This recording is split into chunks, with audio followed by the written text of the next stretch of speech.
como demócrata, defenderé cualquier espacio que esté dentro de la ley, dentro de ese debido proceso que dice la ley, para que nuestro país pueda pasar la página de las elecciones. Todos los hondureños pudimos ver, pudimos observar cómo se realizó esta última etapa del proceso sin ningún contratiempo. No puedo dejar pasar este momento para manifestar mi profundo pesar por los hechos violentos, donde muchos de nuestros hermanos se han visto afectados.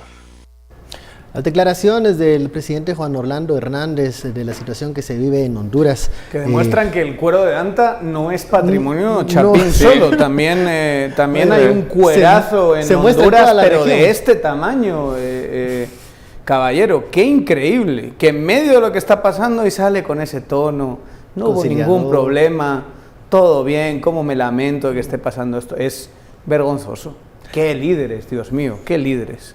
Y bueno, la salida a esta crisis, muchos lo han señalado, es un recuento de votos, transparencia, nuevamente darle estabilidad y confianza a las instituciones, porque hay que reconocerlo, el Tribunal Supremo Electoral hondureño en este momento se encuentra en el ojo del huracán.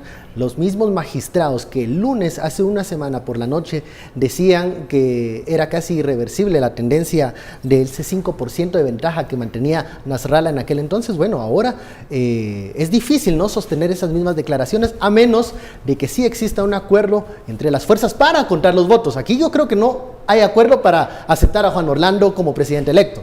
No. Yo creo que eso no se va a conseguir. A no ser que pase algo extraordinario en es que con en tantas el dudas, TSE, digamos. Con tantas dudas, ¿cómo quieres recibir un mandato con todas esas dudas? No, es que volvemos otra vez a lo mismo. De verdad se ve tan mal. O sea, uno no puede afirmar, menos desde aquí, hay un fraude electoral. No puedes.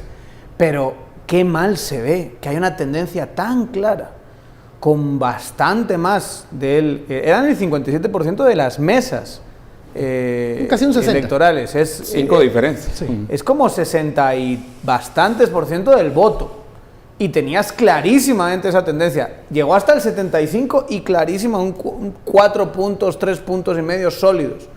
Y empieza a cambiar completamente la tendencia. Eso, de verdad, eso no pasa. O sea, qué casualidad que justo cuentes las que faltan por contar, que se tardan una semana en contarlas, ganas tú por el 60%, tienes que ganar en cada una de esas mesas. Tienes que arrollar. No, tienes que arrasar de una manera absolutamente descomunal. Una cosa es que cuando además no tienes un sistema bipartidista. O sea, hay bastantes partidos, había un tercero en discordia que lo que hace es hacer que sea muy difícil que alguien saque 60%, cuando tienes 3 partidos. Un candidato... Es que de verdad es demasiado llamativo, es algo muy difícil de creer. Bueno, y lo que sucede en la clase política, que nosotros vimos hace una semana también, que el candidato liberal que quedó en tercer lugar reconoce la victoria de Nasrallah. Eso vuelve, como les mencionaba, más complicado el asunto, porque dentro de la clase política hay una decisión de que el opositor ganó, pero hay dos componentes ahora sobre la mesa que son muy graves. Un componente es el componente de la violencia.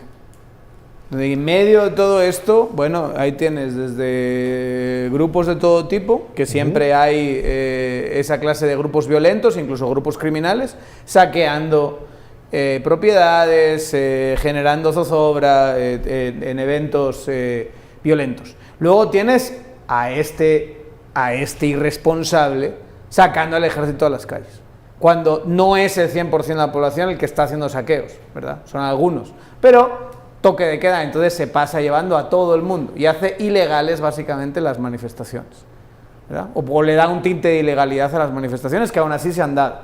Y ese es el otro componente, que es el componente de la manifestación ciudadana, que está jalando muy fuerte y que está haciendo que se revierta de alguna manera. Ya no somos el mismo tipo de país de antes. Ahora hay una ciudadanía un poquito más consciente y más capaz de movilización de uno y otro lado, y es un sujeto que cuenta y que es importante. Y lo que ha pasado hoy, que ha sido para mí un gesto extraordinario, es que hay ciertos cuerpos de la policía que se están negando a obedecer las órdenes del toque de queda. Y eso es algo increíble, digamos. O sea, complica la gobernabilidad del mismo Juan Orlando. Pero también le da un tinte de te vamos a obedecer si eres legítimo y si haces las cosas bien.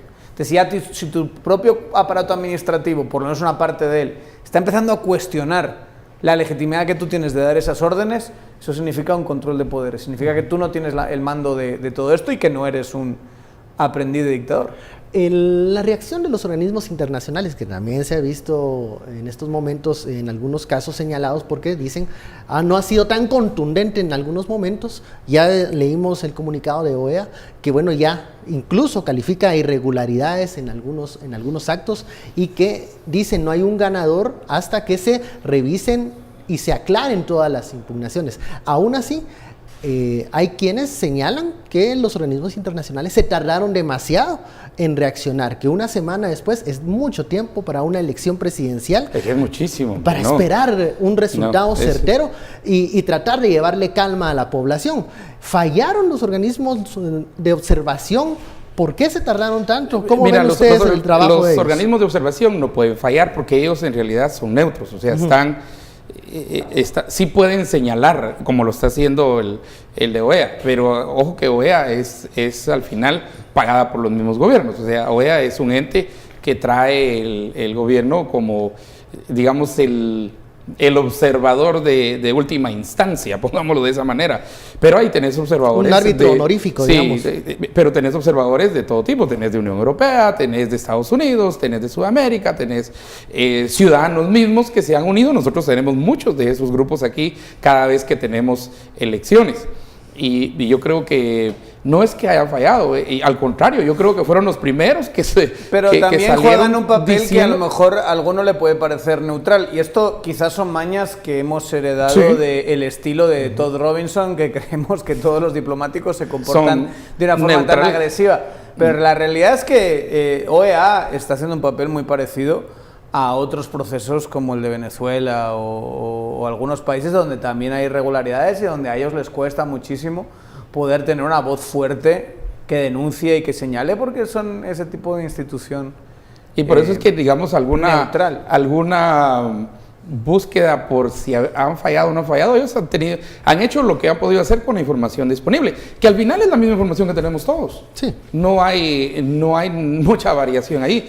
De hecho, uno de los observadores que estaba, creo que era jefe de la misión de observación, fue precisamente el expresidente Álvaro Colón. Sí, él está como uno de los segundos. Pero no es el único, pues hay muchos otros expresidentes, primeros ministros, primeras ministras, diputadas, hay de todo. Entonces, aquí es donde se convierten ellos, y ellos tendrían que ser, digamos, como la conciencia del sistema y del proceso de elecciones, en términos de decir qué fue bien y qué fue mal.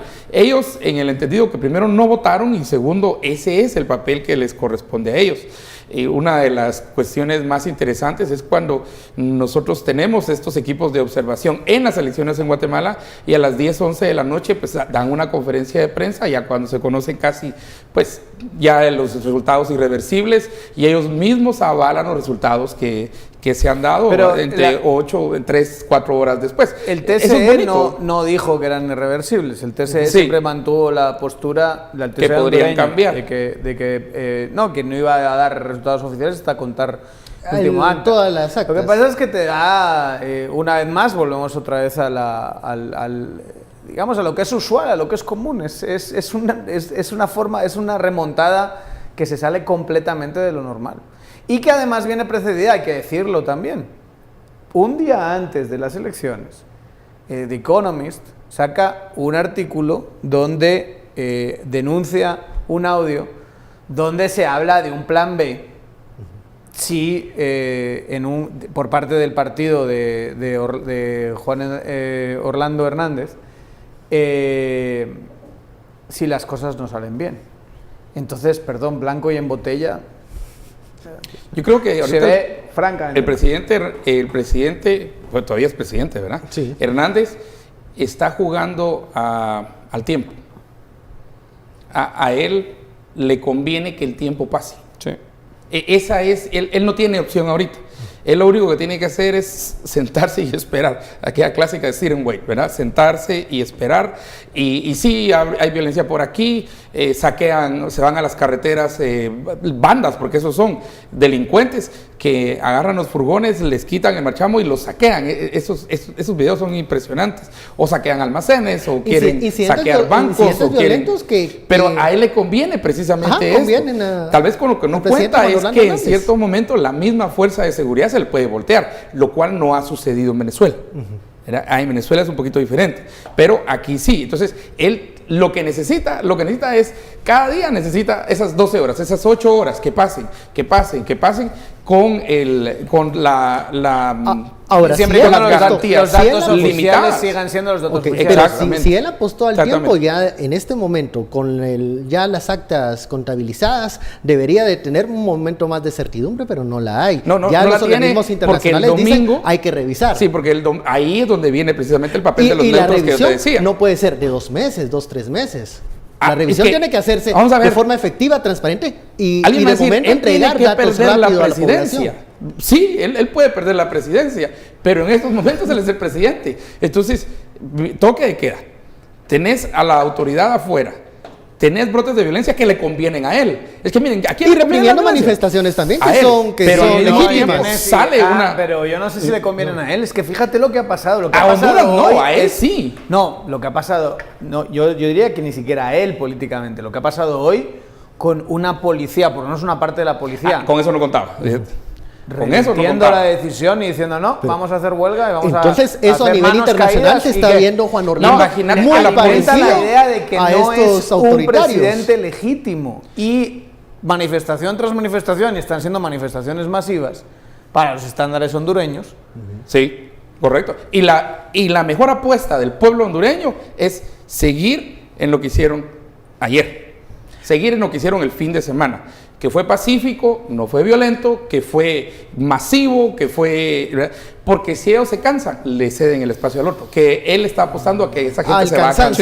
Sí. Él está apostando a que ese montón de gente que fue el fin de semana, el otro fin de semana no vuelve a salir. Y que la ola baje. Cosa que yo veo difícil porque no... y los resultados de hecho, creo más grande, si hay una manifestación el fin de semana, si hay un paro, lo veo más grande. Pero aquí la clave va a estar en las fuerzas de seguridad. Si las fuerzas de seguridad deciden quedarse neutras, no actuar a la orden de él, solo con desobedecerlo, ya perdió. Ya perdió. Pierde total legitimidad. Bueno, vamos a una pausa. La etiqueta SF Honduras, seguimos hablando del tema allá de nuestros vecinos.